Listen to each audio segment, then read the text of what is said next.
Hello po sa ating mga ka-HB. So narito na naman po tayo ngayon para magbigay po ng kaunting kaalaman tungkol po dito sa ating pinasok na negosyo. So yung topic po natin ngayon is ano ba yung mga pagkakamali sa pagsisimula ng ating negosyo. So marami po tayong naging pagkakamali sa pagsisimula po ng ating negosyo. So kung kayo po ay nagbabalak din po na mag-establish po ng inyong hollow blocks, so ito po yung mga katapat ninyong iwasan. So bago pang lahat, bago ko simulan ay mag-follow po kayo dito sa ating page. Yung link po nasa comment section lang po guys. Please follow po. So yan, simulan na po natin. So ano ba yung mga pagkakamali sa pagsisimula ng ating negosyo?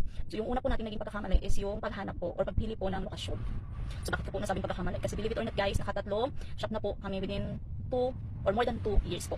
So yung una po nating pagkakamaling shop is yung napili po natin ay hindi po accessible sa sasakyan or hindi po siya mahirap po yung daanan and kailangan po ng maraming tao para lang po mag-load and unload po ng ating hollow blocks. So umalis po tayo doon at lumipat po tayo doon sa pangalawa nating shop. Doon naman po, ang problema naman po doon is kulang po yung buyer natin, kulang bumibili. So, ang ginagawa na lang po namin, nakasurvive kami ng nasa 6 months, ang ginagawa lang po namin is pure online. Online lang po kami kumikita na bumibili yung mga buyer through online lang po. So, yung mga walk-in po, halos wala po talaga siya. So, thankful po dito sa pangatlo nating shop.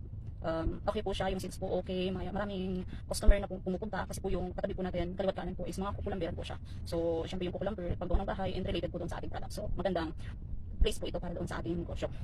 So, ang sunod po natin is yung kaalaman doon sa produkto. So, bakit naging pagkakamali namin yun? Kasi po, nung nagsimula kami mag-hollow blocks, is wala po talaga kaming ideya kung paano po yung tamang timpla ng hollow blocks, kung ilang buhangin, ilang semento, ilang tubig. So, wala po tayong ideya kung paano. So, ang hirap po.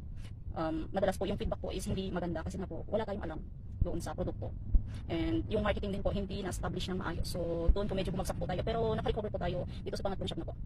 Then, sunod po, na pagkakamali natin is nagsimula tayo na konti yung ating puhunan. So, pag medyo wala tayong masyadong puhunan doon sa ating negosyong papasukin, and mapipilitan talaga tayo mangutang guys. So, syempre pag nangutang ka, ayan, so may interest po. So, pari yung kita mo lang is napupunta lang po doon sa interest. So, hindi ka naman po pwedeng magpataas ng presyo ng hollow blocks kasi po hindi ka naman po bibilhan. So, yun po yung isa sa pagkakamali po natin. So, dapat po magsisimula kayo ng business is dapat po yung kapital niyo po ay nandyan na po at hindi po kayo kailangan mangutang. So, yung sumunod po, yung pang-apat po at napaka-importante po is yung tao na magtatrabaho para sa iyo, yung tao na yun yung gagawa ng produkto mo po. So, nung una, nung kami nagsisimula pa lang, so hindi kami nakahanap agad ng tao talaga na gagawa ng ating produkto. So, kulang yung kaalaman. At syempre, kung kulang yung kaalaman, ang magiging resulta po ng product is hindi po talaga siya maganda. So, pag magsisimula po kayo, make sure niyo po na yung tao po na makukuhanin ay talagang marunong. Kasi po, pag hindi po marunong, hindi niyo po maaasahan yan guys. So, yan po. So, bali meron tayong 4 na pagkakamali na nagawa natin nung tayo ay nagsisimula pa lang sa ating negosyo, which is itong hollow. So, ayan po mga ka-HB, sana po may natutunan po kayo sa topic natin ngayon. Kung may mga katanungan po kayo, mag-comment lang po kayo dyan sa comment section at ating pong sasagutin mo. Hanggat kaya po natin sasagutin po natin. So, salamat po.